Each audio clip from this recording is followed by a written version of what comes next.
All right, what's poppin'? It's your boy Cassius Couve. Good to be here with Kellen, and I am the host of Poppin' Crypto with Cassius Couve.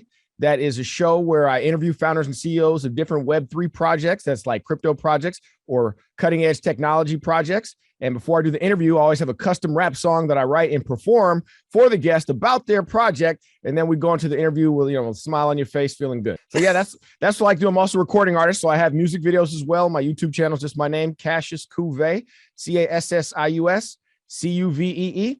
You're going to see music videos on there. I'm deep into the crypto community. Stocks. I've been on CNBC. I've been on the cover of the Wall Street Journal when my song SPAC Dream dropped. My music video went viral over one weekend. So shout out to Fast Money, Melissa Lee, Guy Adami. Guy Adami's been on my show actually. So he's kind of big on CNBC. So I've been doing financial literacy and education and just really trying to bring awareness to the space of both centralized finance and decentralized finance for those who don't know about it, because I was never exposed to it growing up. And even as an adult, we kind of just know what the people in your members of your community tell you and teach you, and what you see, you emulate, you try to do the right things. But like finance is a big, gigantic world out there that it's kind of like, it's kind of the veil got lifted off in 2020 in a lot of ways. And I just dove right in, and now I'm trying to, give the game to everybody else so they have an opportunity.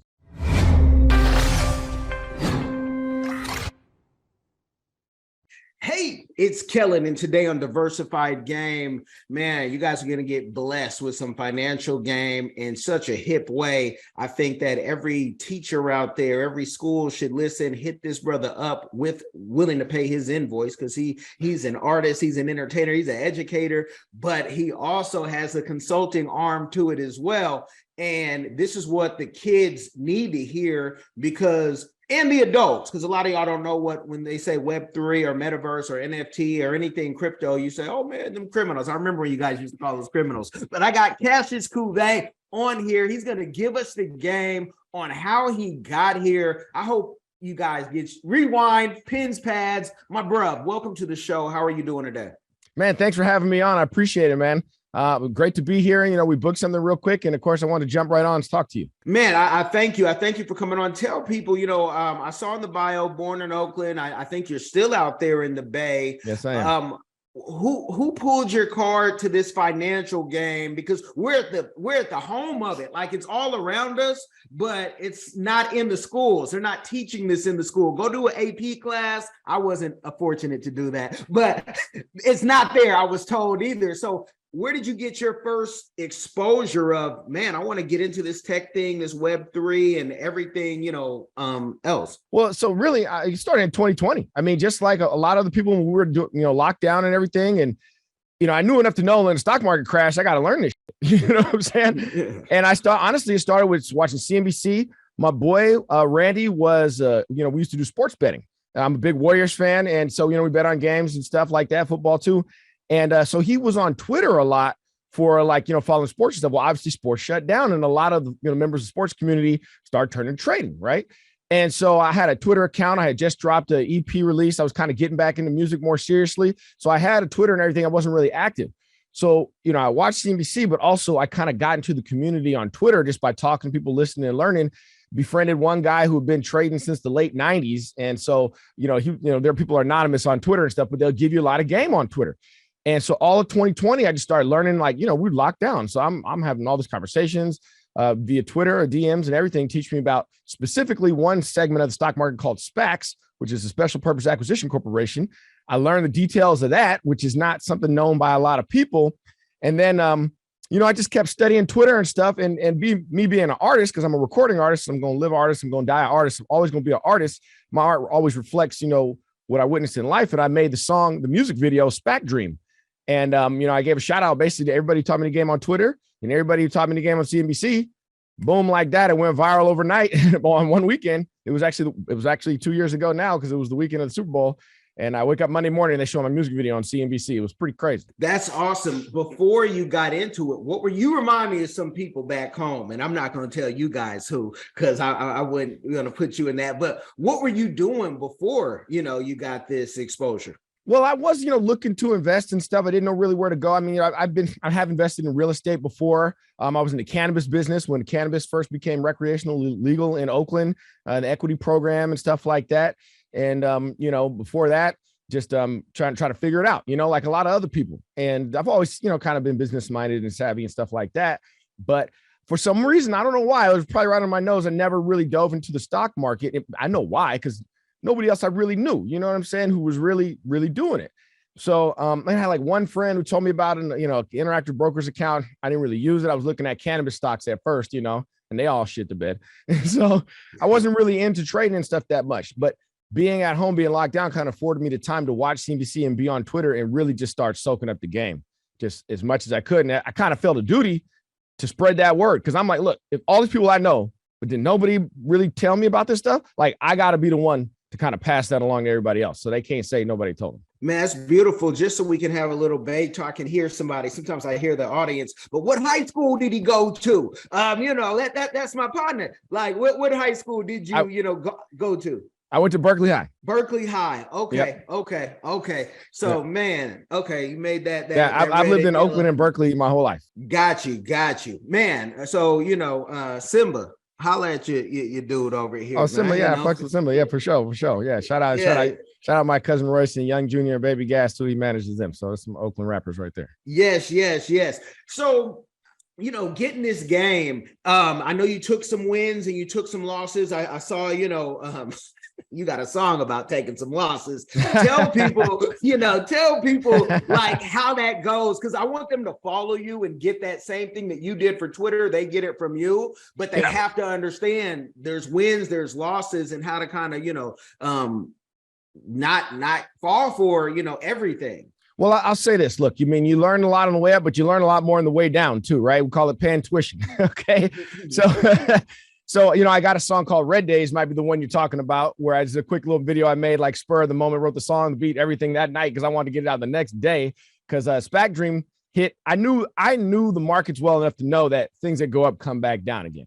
So I explained how SPACs work on the song SPACs Just Chillin', which is really just a follow-up to it, because basically there was a floor on that. But just talking about wins and losses, I definitely talk about both. I have a newer music video called I Can Lead You to the Money, because I was at the Money 2020 conference in Las Vegas last year. And this is where all the big banks and financial institutions go, because I want to see who was really tapping into blockchain technology, where it's going for the future, how the big institutions are doing it. I want to bring that information to the regular folks. So those tickets cost like $4,000. The regular people don't go there, right? Just big institutions. I got it on a press pass, and I'm hooked in with all the crypto influencers and stuff now. So I'm well more connected now since SPAC Dream dropped in 2021. But basically, you want to pay attention, because a lot of it is risk mitigation, right? You want to cut your downside losses.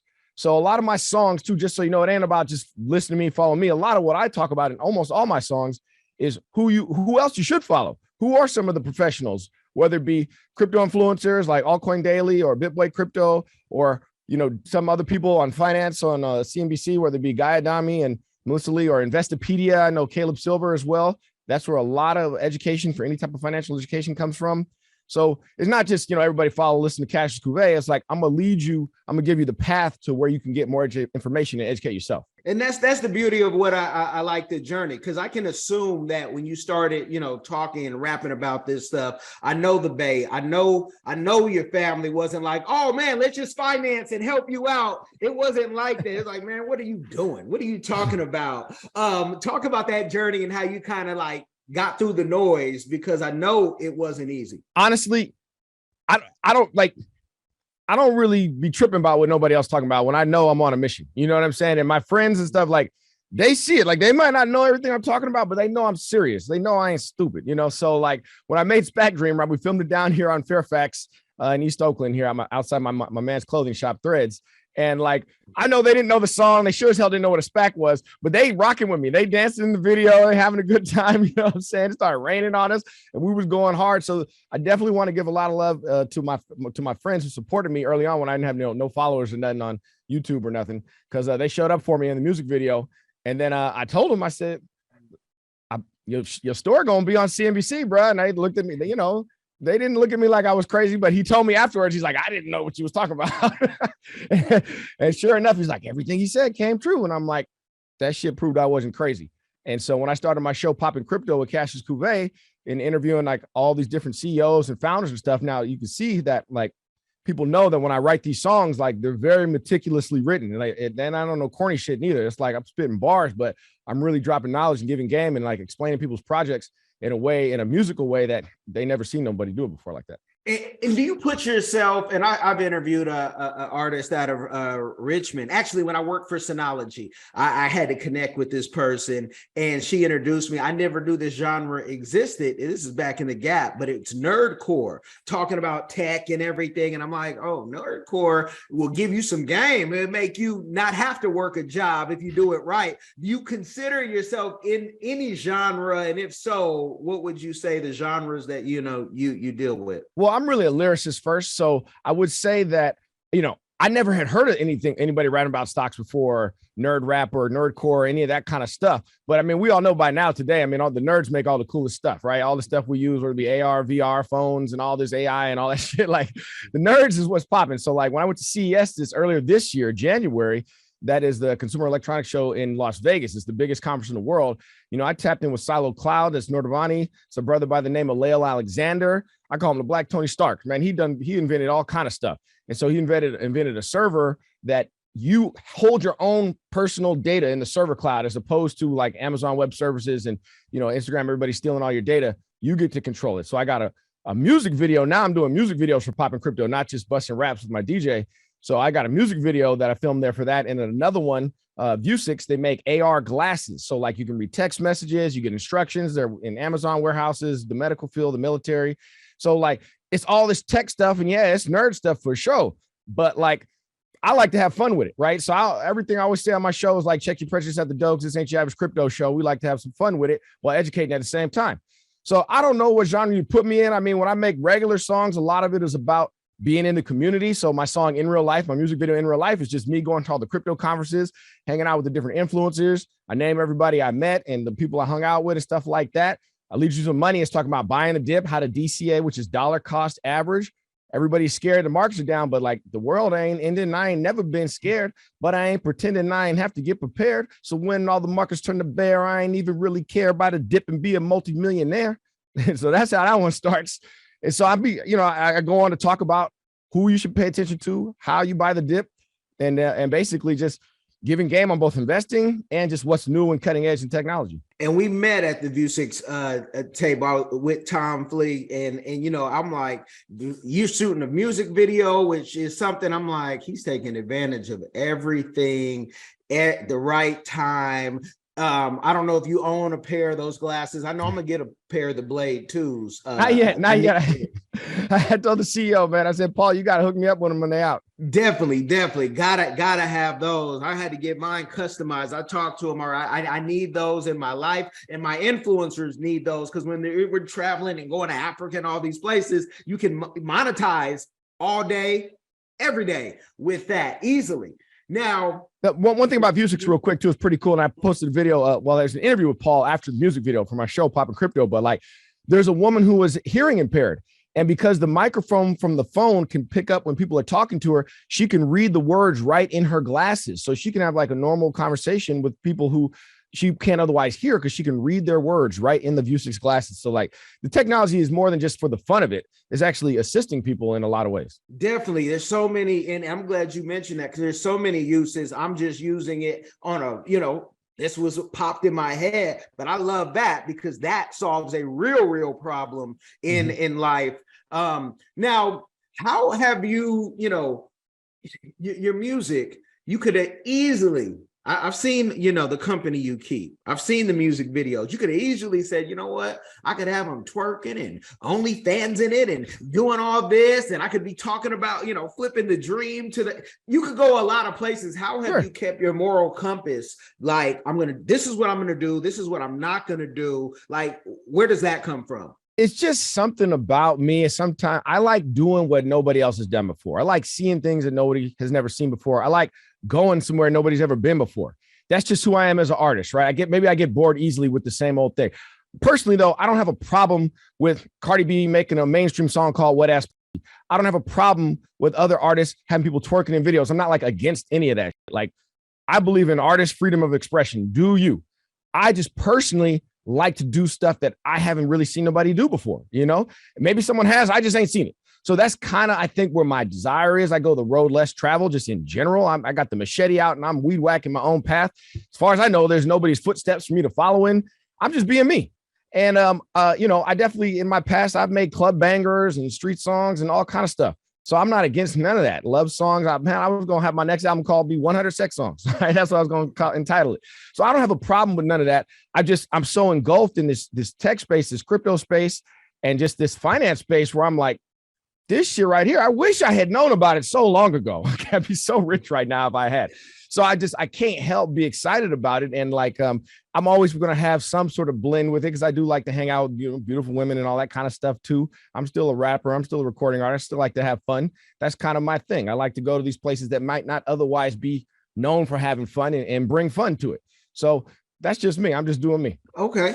Now, and in doing you, what is a community give back? And you've mentioned some of it already. So maybe there may be some other stuff, a community give back that you're doing or that you would like to do in the future. Well, I donate at the end of the year. So I like how many subscribers I have. That was my million subscriber challenge. I didn't get to 1 million, but that's how much I donated to a charity. So I donated to Tech Exchange. Last year, that was they basically like refurbish computers and stuff from like companies that kind of throw them away or whatever. They call them end of use, and then they refurbish them and give them to schools. So like Tech Exchange. So one thing I like to do is kind of highlight those kind of companies as well, like make content around them as well.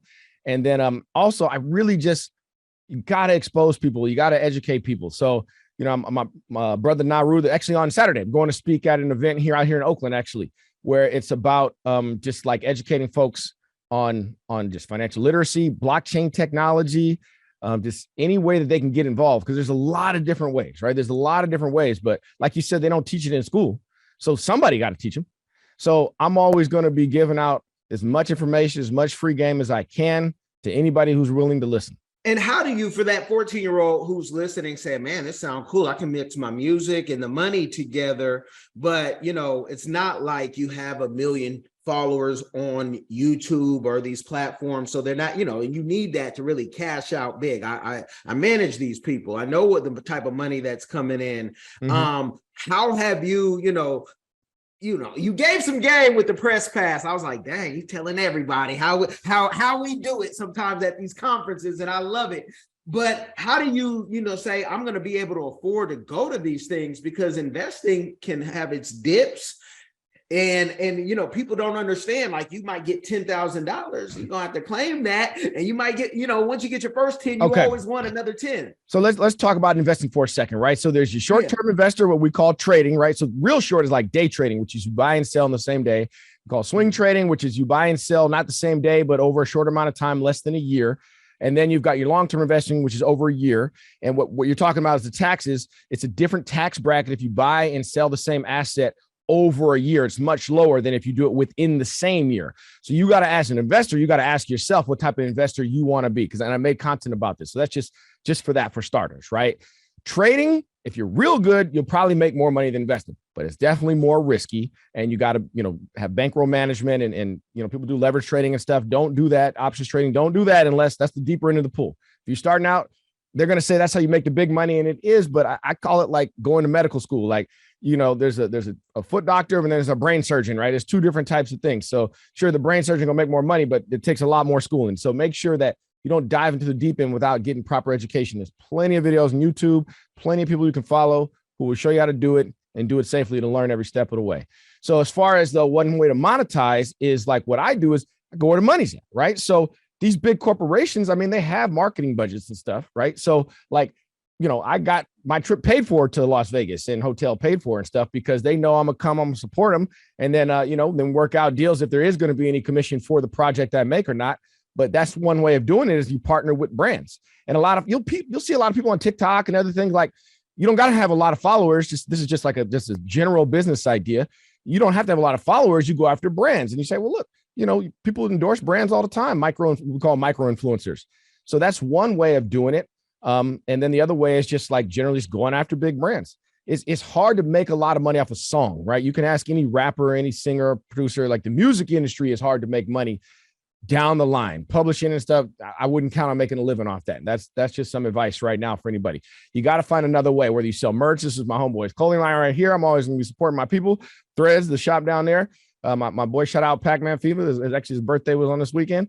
And so basically, you got to find multiple ways to try to generate revenue, income, and or if you want to be a trader and investor, you could do that too. But you want to watch the markets closely or watch the people who follow the markets closely before you dive in too heavy on that. I love it. I love it. And before you guys start hitting him up, asking him your individual questions, go back to, I said he's a consultant. Don't ask him these music questions. Go get the books that already been written on the music industry. And there's so many of them, because what you do, like, I'm waiting for your book to come out. When it does come out, or your movie, you can do book and movie. Tell us, have you started writing that?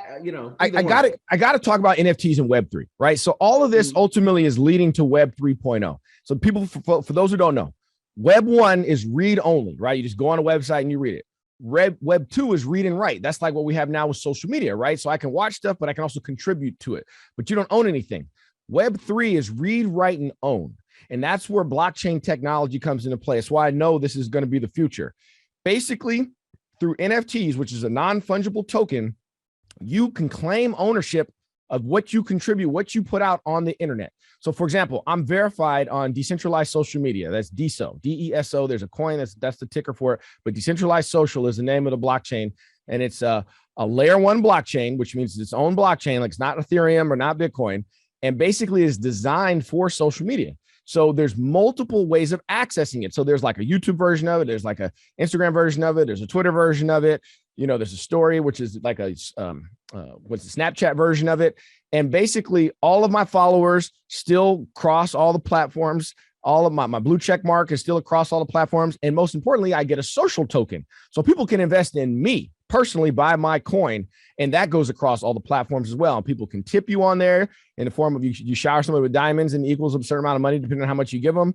So you want to post on there because you have ownership. You can mint NFTs on there. People can buy them from you. So there's like a whole Web3 economy already built on decentralized social, DESO. So I'm part of that community. And here's the other thing. It's very important too. I don't know how much people are on Twitter and the normal internet. A lot of times it's a cesspool, right? Everybody wants to be a smart ass or try to gaslight or start an argument about it, right? DESO is kind of the opposite of that because it's conducive to positivity instead of negativity, because nobody's going to buy your coin. Nobody's going to support you. No one's going to give you tips if you're just a fucking troll. And so I believe Web3 will kind of cure some of that, because why would anybody pay attention to a troll when I can pay attention to people who are, it's a give and take on the community. I give people tips. They give me tips. Why am I interacting with somebody who has nothing positive to contribute? So I think it's actually like morally better as far as just noise and nonsense and arguments and stuff, because people have disagreements for sure. But like, there's a level of more civil activity because there's like trolls are not going to steal all the attention because there's no value there. So you actually get to kind of speak with your wallet in that sense. Man, there's so much game that you gave. I hope you guys pause that. If you didn't catch it all, then go claim and do what he said. But tell the people though, because I know somebody, people probably prejudge your song. Oh yeah. Just as people, they probably look at you and say, right. So was it? They see the braids and they think I'm crazy. You know what I mean? Yeah. But let the people know. You said you went to Berkeley. They're gonna also think, did you go to Stanford as well? Did you go to Harvard? Like after no, I did. I didn't. No, I did. I did not finish undergrad. So I did go to college, but I didn't finish undergrad. I've always kind of been an entrepreneurial spirit. And I like to do the things that I'm interested in. Like, honestly, if I'm not really interested in something, I wasn't interested in general education in college. It's not a recommendation for college, not for college. I'm just one of those people like, I'm not going to give it my all if I don't really care about it. And I'm a passionate guy. So when I do care about something, if I am interested in something, I go hella hard. So it's not like I wouldn't recommend somebody doing that, because that's a path for a lot of folks. For me, it was not. You do not need to go to college and get a college degree in finance in order to learn finance, though. That just make that clear. All the information is out there. I'm also a person who believes in learning by doing. So, you don't got to put $1,000 in when you can put in $10. You know what I'm saying? You can learn just off a little bit of money too, and trade things and get used to and get familiar with the different platforms and the way things move and trade. So you don't have to have a lot of money just to get started. You can also paper trade, by the way. You don't have to have any money at all, where you can just go in and it's like just simulation. So you don't need to go to college. I believe in doing it, but then also You can take classes, but you can also go online and just, there's a lot of free game out there, join different communities. One thing Web3 is really big on is community. And you'll find that, again, everybody's kind of cool. It's different than the music industry. I'm going to tell you right now, music industry got a lot of haters or people being fake and shit. I feel like in Web3, it's not like that, because if one of us win, we all win, right? We all want the markets to go up. We all want to bring attention to crypto and Web3 and stuff, because we need adoption in order to drive this whole movement forward. And so I really feel like we're in a renaissance period right now where art, tech, and finance have combined in a way that's never happened before in human history. So artists are contributing to what I believe will be a major renaissance movement in the way like technology moves forward, the way finance moves forward.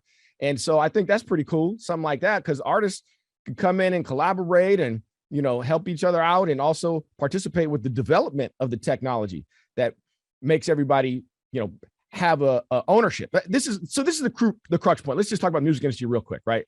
Web3 has the opportunity to change, to revolutionize the way the music industry works as far as record labels and just middlemen squeezing everything. Because you have the blockchain code, I can do a direct-to-consumer sale and keep most of my profits, if not all of it, by selling my songs as an NFT. So I don't need 1 million fans if, you know, people who sell 1 million records, but they only get like 10 cents a record or a penny a record, they're not making as much money because record labels and all these other companies are getting it. But if I sell NFT, I can sell 100 times less of them just to my core audience, but I keep all of the proceeds. And then you put, what you want to do is create scarcity. So I don't want to print 1 million records. Let's say I have 10,000 fans. If I only press up 1,000 NFTs, that means there's a demand for those 1,000 NFTs, because not everybody got one. So what happens is it kind of creates a secondary market. So folks can actually then resell those NFTs to someone else who might want it, and they can charge whatever they want to, because there's only 1,000 of them that you're going to print out. That, you know, the artist has to determine that number. And so the thing about it is the royalties. This is the key, because everything's tracked on the blockchain forever. The royalties, I can set a royalty when I go to mint my NFT that says I get 10% for every transaction forever. So basically, let's say someone bought it for $5 and they sell it for $10. I'm getting 10% of that next $10. And that person, let's say I blow up and now they want to sell it for $100. I'm getting 10% of that $100, and so on and so forth forever. So that's why the opportunity for artists is so great to mint your own NFTs, is because you can collect royalties down the line, pass it down to your kids, everything, because it's tracked on the blockchain. Whereas like a song get played on Spotify 1 million times or a CD, and like I don't get nothing for that. Like there's no value, you know, there's no additional value down the line for the artist, really.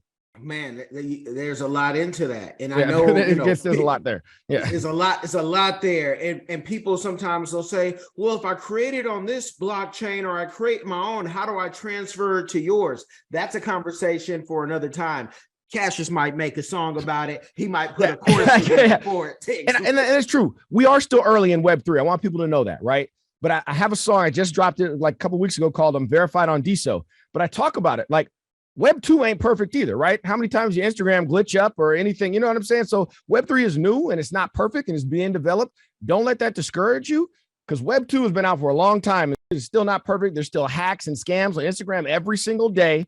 And so it's like, I say, if you're going to put your effort into something, put it in trying to grow on Web 3. Be out in the forefront of where the puck is going. Now, talking about finance, you know, again, the students will say, well, do I need a Series 6, a Series 7 to do this? Like, did you get any certifications? And what are you reading, you know, right now or about to start reading? Because I know you read. Yeah. So first of all, no, you do not. You do not have to have certifications in order to trade.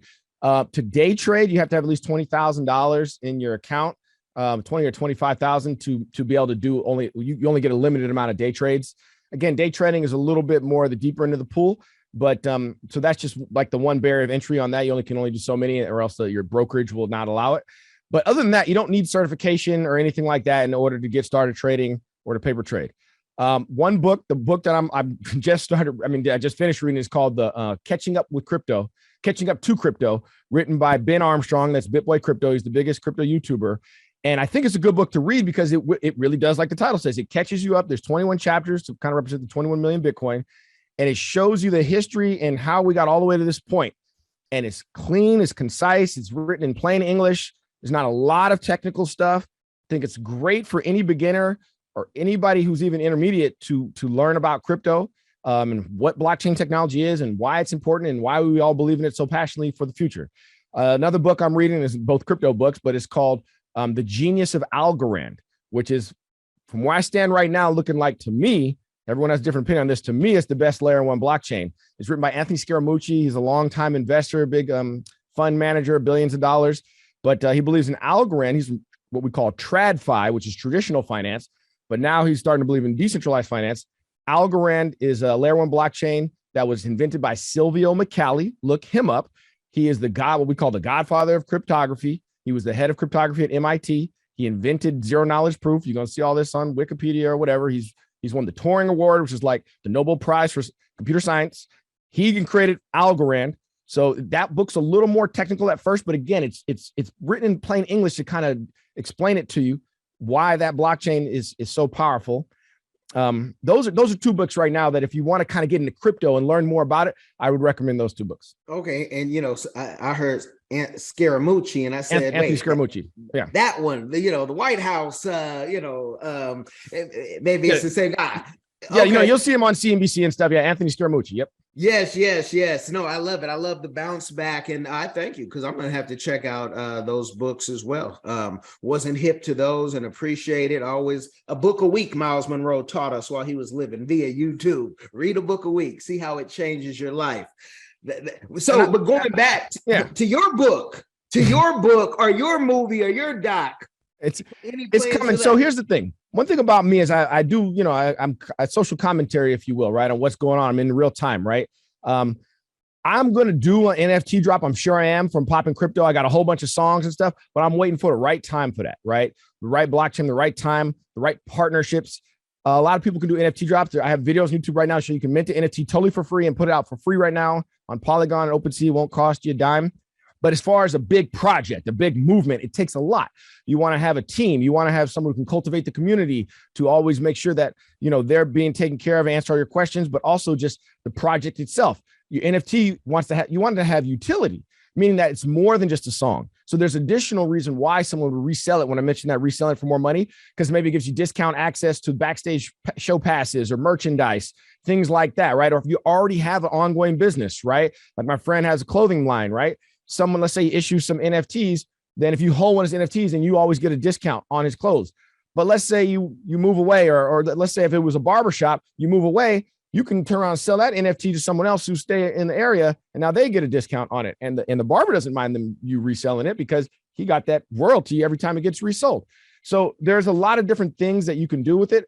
I personally I'm concocting a grand master plan, because I'm going to do it real smart and thought out. So I don't have anything I'm really shilling you hard right now, other than just my performances and my music videos that I do for different companies and stuff. I got my own music and stuff coming too, but I'm one of those guys where I see the bigger picture and the market for what it really is. So it's all about time. Okay, I got to tap into, because I think you have a universal message, and I'm assuming. So let me just clarify, because when I see you, I say, okay, let me see what this black man got going on, and you might say, man, I'm Cape Verde, and I'm and Cape Verdeans, y'all black to me too, Puerto Ricans, y'all too. Have you tapped into that African ancestry and looked at Africa to say, you know what, they need this game too, and let me be the first to give it to them?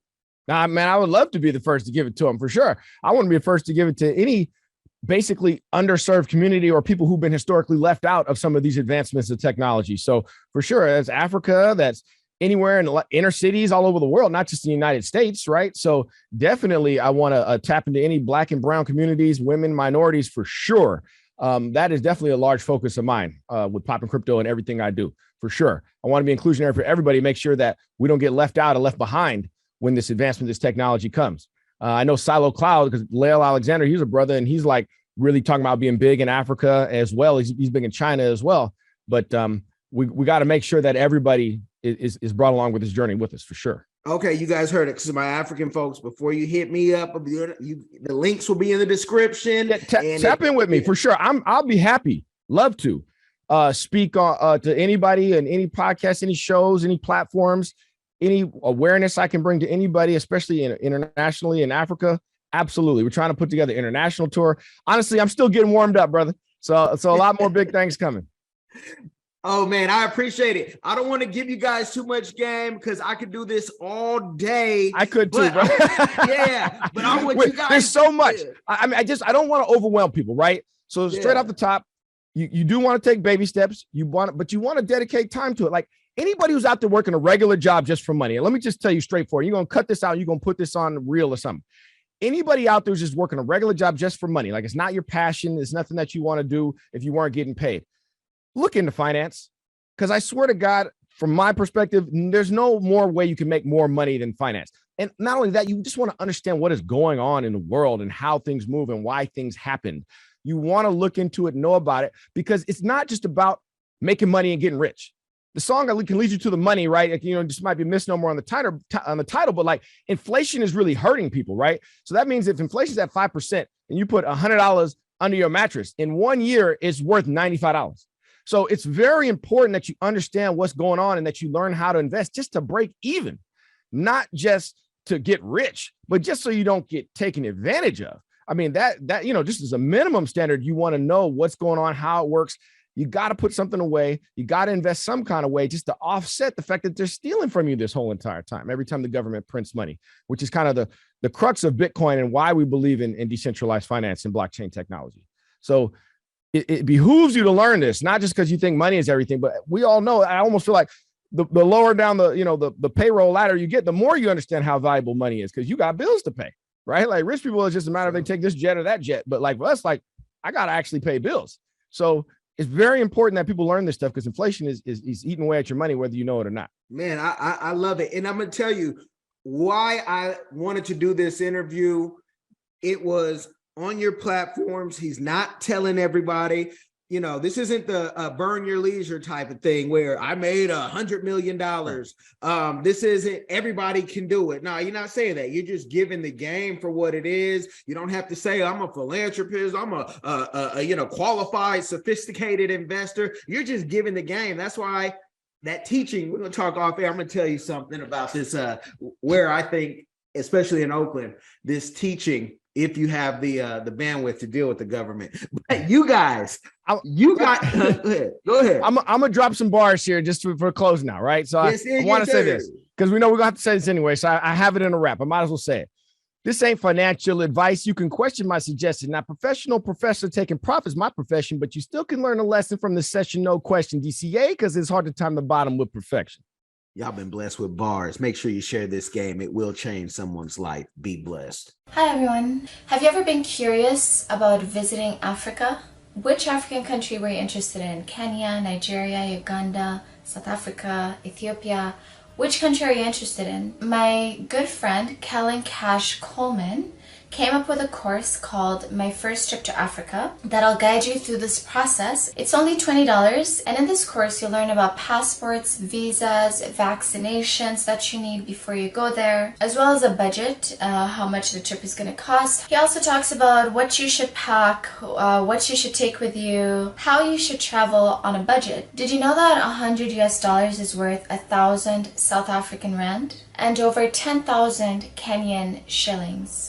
So imagine what you can do with $100 back home. I say back home because I'm from Sudan, I'm African, I already know how it's like. I know that, when you convert Canadian and American money, it goes a long way when you're traveling across Africa. So if you're curious, if Africa is a place that you've always wanted to go, always wanted to move there, Kellen Cash is the person to ask. Check out the course. There's a little preview you can listen to before you actually purchase it. If you're interested in this course, visit www.diversifiedgame.com. Don't miss out.